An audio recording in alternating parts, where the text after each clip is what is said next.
Well, hey there, physics pals. Paul Lake here with another physics problem solved. This is the channel where I solve the physics homework problems provided to me by my tutoring clients. See the video description for a way to get in contact with me if you need a private physics tutor. My rates are reasonable and I'm pretty good. And if you find this video helpful, please like, share, and subscribe.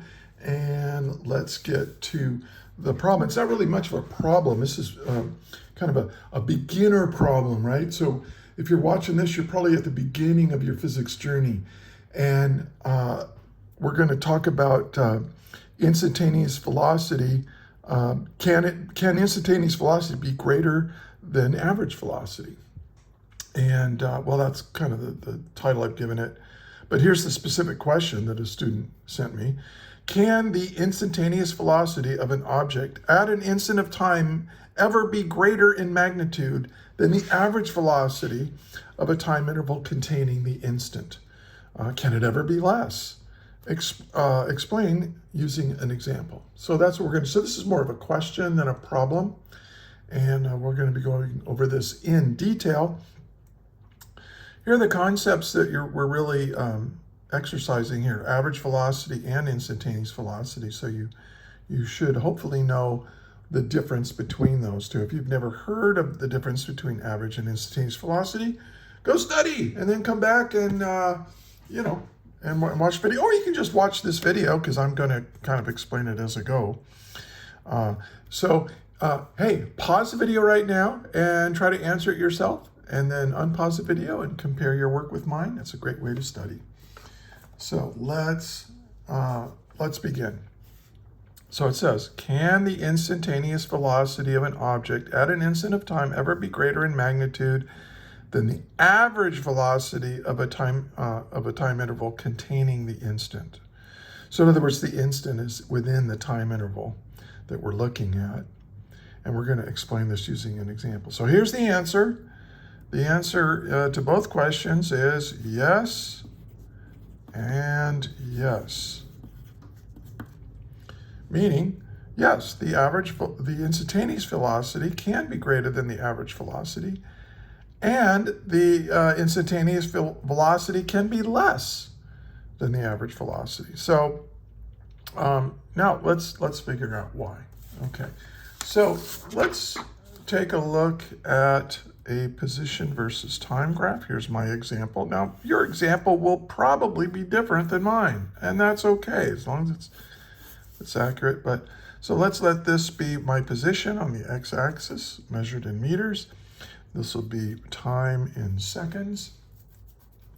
So let's say 1, 2, 3, 4, 5, 6, 7, 8, 9, 10, 11, 12. We'll just go to 5, 10. And then position, I'm just gonna go 1, 2, 3, 4, 5, 6, 7, 8. Yeah, that's good enough. 2, 3, 4, 5, 6, 7, 8. Of course, if you have graph paper, you can do your physics homework on graph paper. I always have my students do that. I was a physics teacher for 32 years, so I made them use graph paper or sometimes engineering paper. Now let's say that you look at this object and at t equals 0, when time is equal to 0, the object was located right here. And then 10 seconds later, the object is located at, what did I choose? Oh, I said right here at 4. Now we don't draw it here. I mean, the object moves up and down the x-axis, right? But we're taking that motion, we're spreading it out over time so that we can see it. I don't want to be drawing my path over my path. So I'm going to say that at 10 seconds, we are located right here on the x-axis, but I'll show that as being over here. Okay. Now, average velocity has a definition, and it is my change in position over my time interval, or my change in time. And you might know that whenever you have a delta x, that's a final minus an initial, and same thing is true with time. Now, this is the definition of average velocity. But notice what this is. Well, let's plug these values in first, though. So my average velocity is 4 meters. That's my final position, minus my initial position of 2 meters, right? Because this is how much I changed my position, and I went from 2 to 4, so I changed it by 1, 2 meters. 4 minus 2 is 2. And then the time, well, my final time is 10 seconds, and my initial time, I went ahead and started at 0 seconds. So this becomes 4 minus 2 is 2 meters over 10 seconds. So you can see that the average velocity over this time interval is 0.20 meters per second. Okay, so there's my average velocity from here to here. But notice something. This right here, this delta x over delta t, what is that if I connect this with a straight line? Oh, rise over run. This is the slope between these 2 points. So if you have a position versus time graph, and you have 2 points on the graph, the slope of the line that connects those 2 points is going to be your average velocity. Cool. All right. So now, but the thing about it is that the average velocity only cares about where you ended up and where you started. What you did in between, it doesn't care. It's not going to affect the calculation for average velocity. But what if the object, instead of just going, over 10 seconds, going to constant speed until it reached 4 after 10 seconds, what if it went back and forth? What if the graph looked something like this? Went, whoa, and then stop, and then come back the other way. Uh-oh, and then we're going to come back. Oh, we changed our mind. Maybe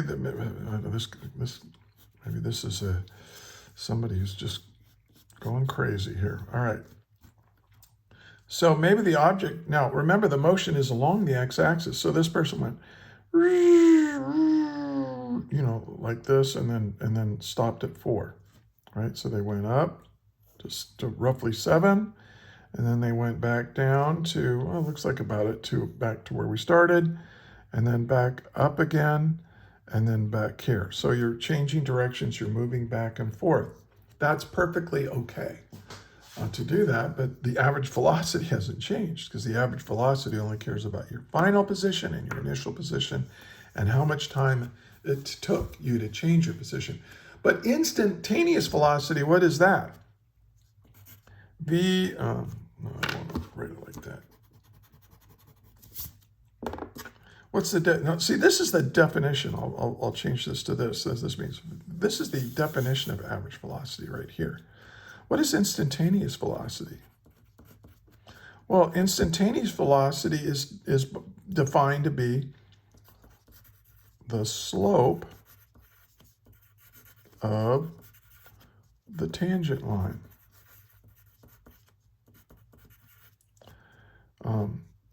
on the graph at a specified instant. So you tell me the instant of time you want to look at, and we can figure out what the instantaneous velocity is by looking at the slope. Now, I'm not going to do those calculations here because that's really not the point of this, but let's say at 1 second, we want to know how fast were we going at 1 second. So I'll come up here at 1 second, and there's my position on the graph.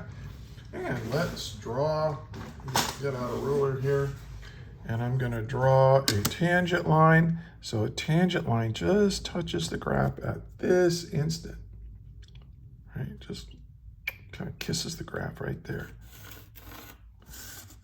Oh, why didn't that draw? That's weird. Oh, it's got a little metal strip in there, and I wrote it on the metal strip and not on the paper. Okay, there we go.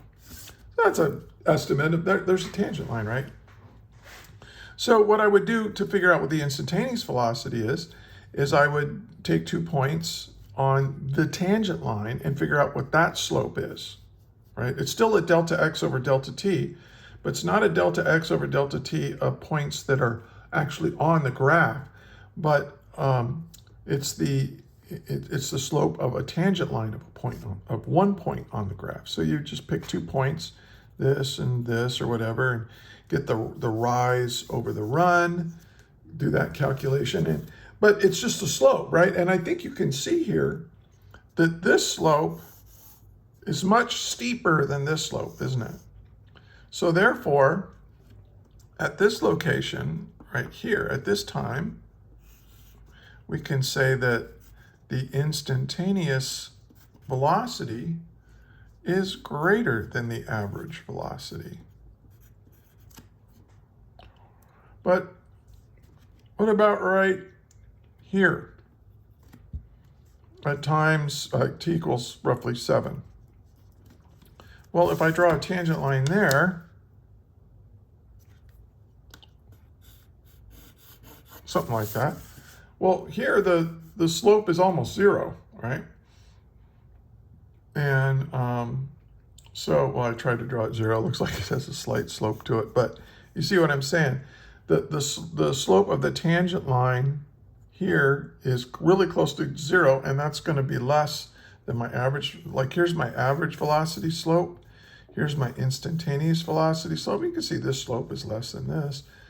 So for this point right here, the instantaneous velocity is less than the average velocity. And in fact, here's your instantaneous velocity, right? That's going to be negative.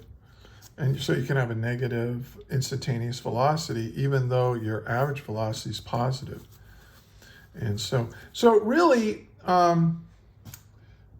if the difference between instantaneous velocity and average velocity, you're calculating the slope either way, but the average velocity is the slope of the line that connects two points in space and time that are actually on the position versus time graph. That is this curvy thing I drew right here. This is the position of the object as time went by, right?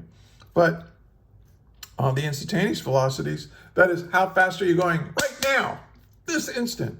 Well, at that instant, you look at the slope of a tangent line, and there you go. And so I think it's pretty clear that the tangent line can be greater and the slope can be greater than the average velocity slope, or it can be less, it can be negative, it can be, so, it all depends on how you look at it. Hey, if you found this helpful, please give it a like. Subscribe to my channel if you're a student or a teacher. And check in the description. I've got links to other resources. This is going to be part of a worksheet I'm developing for AP Physics 1 and AP Physics C. And, so there's a whole bunch of problems and a lecture about this stuff that you're looking at right here. So anyway, check that out. And thank you for listening. If you have any questions, put them in the comments. If I made any mistakes, you can certainly chastise me for that in the comments, and I respond to every comment. So, and give it a like. Giving it a like is a way of thanking me. I don't make any money doing this. I'm just an old teacher and I like explaining physics to students, and this has been a good way to do it. And again, I am a physics tutor. That's actually how I make money to pay for my health insurance nowadays.